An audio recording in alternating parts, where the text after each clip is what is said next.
बच्चों नमस्कार, मैं संजू सांगवान आप सभी का हिंदी शिक्षा जगत में स्वागत करती हूँ। तो बेटा जो आज का हमारा टॉपिक है वो कल से हम वाक्य को पढ़ते आ रहे हैं। कल हमने वाक्य के अंग और उसके अर्थ को समझा था। आज हम वाक्य का विस्तार और उसमें जो तत्व होते हैं, महत्वपूर्ण जो तत्व बोले जाते हैं, उनको हम पढ़ेंगे। ठीक है, तो देखते हैं। सबसे पहले है वाक्य। ठीक है, अंग हमने कल पढ़े थे। एक होता है बेटा वाक्य का विस्तार। अब जब एग्जामिनर क्वेश्चन आपसे करता है तो कैसे करता है, देखो। अब हम कहें मेरा मित्र मोहन, मेरा मित्र मोहन क्या है? आध्यात्मिक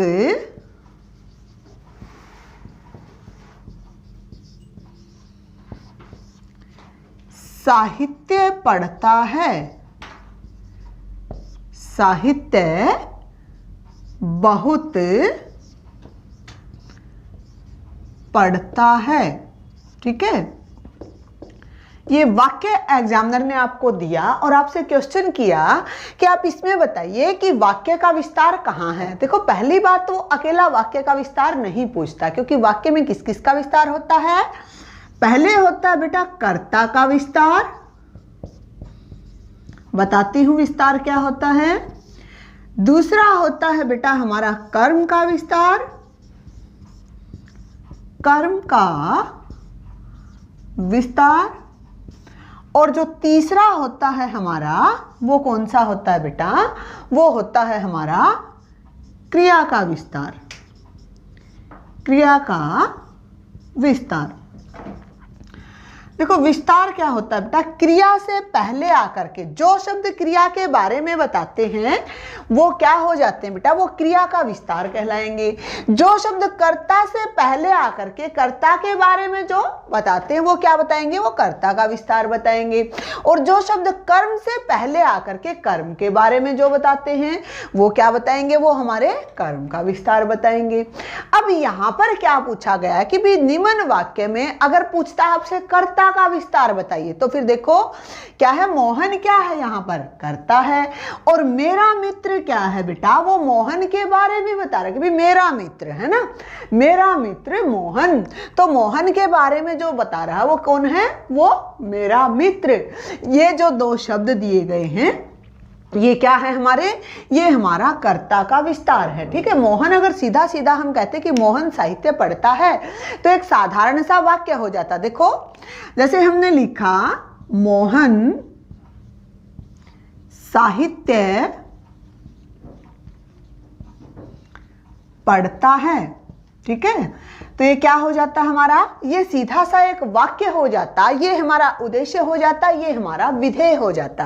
परंतु यहाँ पर क्या है? हमने कहा कि मेरा मित्र। ठीक है, मेरा मित्र मोहन। तो मोहन का क्या हो गया? कर्ता का क्या हो गया? विस्तार हो गया। कि पूरी डिटेल में हमने बताया, पूरे विस्तार से हमने बताया भी मोहन जो है वो कौन है? वो मेरा मित्र है। तो यहाँ पर क्या हुआ? कर्ता का विस्तार हुआ। फिर हमने कहा कि आध्यात्मिक साहित्य पढ़ता। साहित्य क्या है? यहाँ पर कर्म है। मोहन क्या है? यहाँ पर करता है। और जो हमारा पढ़ना है वो क्या है? हमारी क्रिया है। ठीक है, तो देखो बेटा क्या है कि साहित्य क्या है? कर्म है। और कर्म का कौन बता रहा है? आध्यात्मिक। तो ये क्या हो गया? ये हमारे कर्म का विस्तार हो गया। इसी प्रकार बहुत पढ़ता है, तो बहुत किसका विस्तार बता रहा है? पढ़ने का बता रहा है। तो ये हमारा क्या हो गया? क्रिया का विस्तार हो गया। ठीक है, इसी प्रकार क्या होता है? ये कर्ता का विस्तार, जो कर्ता से पहले आए और कर्ता के बारे में विस्तार से बताए। उसी प्रकार कर्म से पहले आकर के कर्म के बारे में विस्तार से बताए। उसी प्रकार क्रिया से पहले आकर के क्रिया के बारे में विस्तार से बताए। तो वो क्या हो जाता हमारा? कर्ता का विस्तार, कर्म का विस्तार और क्रिया का विस्तार। तो ये था बेटा हमारा जो वाक्य में पूछा जाता है आपसे कि वाक्य का विस्तार आप बताइए। तो उसमें या तो कर्ता का पूछा जाता है, या कर्म का पूछा जाता है, या फिर आपका क्रिया का पूछा जाता है। जैसे एक वाक्य को हम और लेते हैं। झांसी की रानी लक्ष्मीबाई। ठीक है, झांसी की रानी की रानी लक्ष्मीबाई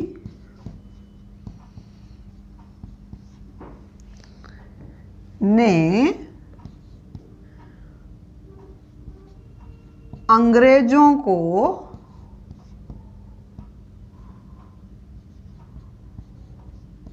नाकों चने चबवाए, नाकों चने चबवाए। ठीक है, झांसी की रानी लक्ष्मीबाई ने अंग्रेजों को नाकों चने चबवाए। अब यहां पर क्या है, लक्ष्मीबाई क्या है, हमारी कर्ता है, और जो ये झांसी की रानी आया है ये क्या है बेटा, ये हमारा कर्ता का विस्तार है। ठीक है, तो इसी प्रकार क्या होता है, वाक्य का विस्तार पूछा जाता है। नेक्स्ट जो पॉइंट हमारा आता है, वाक्य में होते हैं बेटा महत्वपूर्ण तत्व जिनके बिना वाक्य हमारा पूर्ण नहीं होता है। तो जब आपसे पूछा जाता है कि वाक्य में कितने तत्व होते हैं, तो वाक्य में हमारे 6 तत्व होते हैं। ठीक है, पहला जो होता है वो होता है बेटा सार्थकता, दूसरा होता है हमारा योग्यता, फिर आता है आकांक्षा, और फिर आता है निकटता, और फिर आता है हमारा पदक्रम, और लास्ट में आता है हमारा अन्वय। ठीक है, ये क्या है, हमारे 6 हमारे वाक्य के तत्व होते हैं। ठीक है, और बेटा आपसे और कुछ न पूछ करके एग्जामिनर ये भी पूछ सकता है कि वाक्य में कितने तत्व होते हैं, तो आपको पता होना चाहिए ये 6 तत्व होते क्या है वो देखते हैं। देखो डिटेल में हम जा रहे हैं क्योंकि हमारा जो एग्जाम है आज, कंपटीशन के सभी एग्जाम में बेटा डिटेल में पूछा जाता है, तो आपको पता होना चाहिए। सबसे पहले है सार्थकता। अब सार्थकता क्या होता है, सार्थकता नाम से ही जाहिर हो रहा है कि क्या है, कि कहीं ना कहीं अर्थपूर्ण वाक्य की बात की जा रही है, तो वाक्य हमें हमेशा क्या होना चाहिए, अर्थपूर्ण होना चाहिए। फिर आता है योग्यता, वाक्य में क्या होना चाहिए, योग्यता होनी चाहिए। देखोगे एक बार, जैसे हमने कहा कि राम अखबार पढ़ता है, ये क्या है, सार्थक भी है, हमें पता चल रहा है कि भी अखबार पढ़ रहा है। योग्य भी है क्योंकि जहां पर हमारी बात है कि भी ये पूछा गया किसी ने भी राम क्या करता है, तो राम अखबार पढ़ रहा है। फिर क्या है, आकांक्षा। आकांक्षा क्या होती है, वाक्य ऐसा होना चाहिए कि शुरू से लेकर के अंत तक जो पाठक होता है उसकी क्या बनी रहे, जिज्ञासा उस वाक्य में बनी रहे। साथ आता है निकटता। अब हमने क्या लिखा है, बिल्कुल निकट लिखा है। अगर हम लिखते राम अखबार पढ़ता है, तो देखो बेटा क्या होता कि वाक्य तो वही है, परंतु ये क्या बन जाता, ये शब्द बन जाते, वाक्य नहीं रहता, क्योंकि निकट कर्म होना बहुत जरूरी है। उसी प्रकार क्या, पदक्रम। अब पदक्रम क्या होता है, पदक्रम की दृष्टि से जब हम देखते हैं तो वाक्य में जो हमारा होता है, क्या होता है पदक्रम, सबसे पहले हमारा कर्ता आता है, फिर हमारा कर्म आता है, फिर हमारी क्रिया आती है। और यदि हमारी क्रिया सकर्मक न होके अकर्मक हो तो फिर हमारा क्या हो जाता है, जो कर्म होता है वो चला जाता है, परंतु जो पदक्रम होता है वो हमारा क्या रहता है, कर्ता और क्रिया का ही रहता है। तो कर्ता, कर्म और क्रिया। तो इस प्रकार क्या है, पदक्रम की दृष्टि से भी हमारा वाक्य क्या होना चाहिए, सही होना चाहिए। नेक्स्ट आता अन्वय। अन्वय क्या होता है बेटा, मेल। लिंग, वचन और कारक तथा काल की दृष्टि से जो वाक्य है वो शुद्ध होना चाहिए और उसका मेल होना चाहिए। जैसे यहां पर क्या है हमारा, राम अखबार पढ़ता है। राम क्या है हमारा, पुल्लिंग है, पुल्लिंग है ना, राम हमारा पुल्लिंग है, एक वचन भी है ना। साथ में क्या है, ये साथ में पुल्लिंग है, एक वचन है और ये कर्ता है। तो कर्ता के अनुसार ही हमारी जो पीछे क्रिया है वो भी क्या है, पुल्लिंग के अनुरूप है और क्या है, एक वचन में आई है। ठीक है ना। तो इस प्रकार क्या है कि जो वाक्य दिया गया है वो लिंग, वचन और देखो यहां पर क्या है, राम अखबार पढ़ता है। अब यहां पर पढ़ता है तो लास्ट में जो काल आया है वो भी क्या आया है, वर्तमान आया है। तो लिंग, वचन और काल की दृष्टि से जो हमारा वाक्य होता है उसमें मेल होना चाहिए। तो इस प्रकार बेटा ये 6 के 6 जो तत्व होते हैं हमारे एक वाक्य में यदि मौजूद रहते हैं तो वाक्य हमारा शुद्ध भी रहता है और हमारा जो वाक्य होता है वो अर्थपूर्ण भी होता है, और उसी को हम क्या बोलते हैं, वाक्य बोलते हैं।